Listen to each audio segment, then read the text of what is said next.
Hola, muy buenas tardes chicas y chicos, ¿qué tal están? Espero que estén muy bien. Hoy quiero compartir con vosotros esta receta de mermelada de fresas casera. Es muy rica, súper económica y muy fácil de preparar. Vamos a la cocina.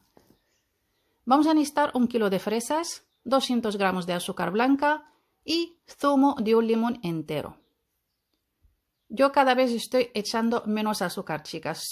Solía añadir a las mermeladas pues 350 gramos, luego lo bajé a 300 gramos y últimamente lo estoy haciendo con 200 gramos y me sale el punto de azúcar súper bueno, porque a mí la mermelada no me gusta muy dulce.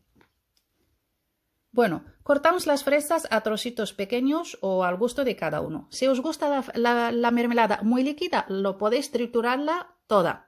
Si os gusta como a mí, más espesa y con cuerpo y que se vean los trocitos, pues lo cortáis así. Aunque luego yo trituro un poco, lo vais a ver a continuación en el vídeo. Bueno, una vez ya tenemos todo cortado, lo vamos a meter en una olla o cacerola. Ya tenemos las fresas, ahora vamos a echar el azúcar. Y por último vamos a echar el zumo. Yo lo mezclo todo desde un inicio. No lo dejo macerar ni 3 horas, ni 4 horas, ni 5 horas. Alguna vez lo he hecho, pero da más trabajo que nada, porque el sabor está igual de bueno. Y lo ponemos a fuego mediano y mezclamos muy bien para que los ingredientes se integran entre ellos. Para que se junte bien el azúcar, el limón y las fresas y todo eso, para que se mezcle todo bien. Las fresas que ven por aquí las he quitado antes de empezar porque estaban un poquito pochas y lo que hago yo es quitarle la parte que está mala y lo aprovecho para hacer en batidos de fresa o la seco al aire libre para luego emplearla con cereales de fruta y cosas así.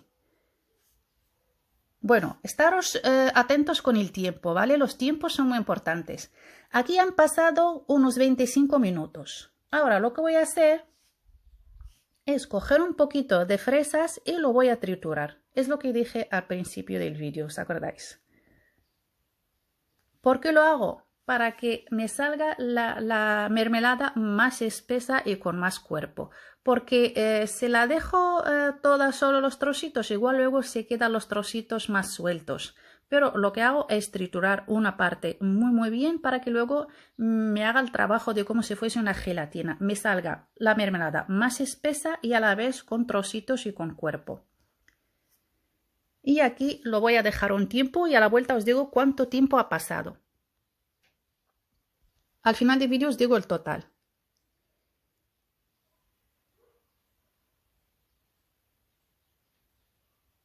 Y lo dejamos. Bueno, aquí ya han pasado unos 20 minutos más. Voy a ir quitando la espuma poco a poco. Cada vez que veis un poquito de espuma, lo vais a quitar.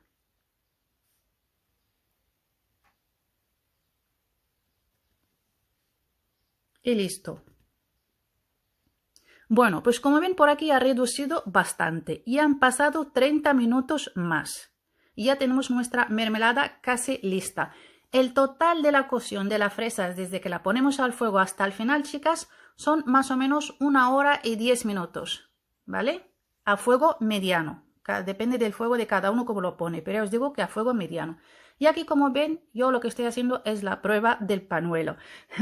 Es una broma. Estamos haciendo la prueba de que si la mermelada ya está o no. Si se desliza muy rápido, quiere decir que todavía le falta un poco. Pero para mí ya está muy bien hecha porque aparte de que está muy caliente, está ya bien.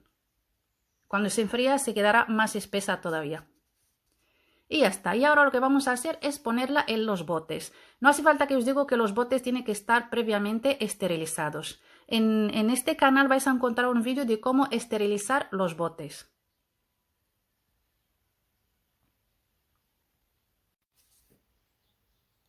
Mirad qué color, chicas, y qué textura. Y eso que todavía está caliente, una vez se enfría está más espesa. Ahora lo que vamos a hacer es limpiar las boquillas de los botes y vamos a cerrar muy bien los botes y apretar muy bien para que no entre aire. Y la vamos a poner boca abajo y dejarla unas 24 horas. Una vez pasado los 24 horas, la ponemos boca arriba y la guardamos en nuestra despensa. Si queremos que nos dure un año y medio más, tenéis que hacer este paso y dejarlo en la despensa. Ahora bien, si la vais a gastar ya, queréis gastarla ya, pues una vez se enfrían los botes, los guardáis en el frigorífico y al día siguiente lo podéis consumir. Espero que el vídeo os haya gustado y nos vemos en el próximo. Chao.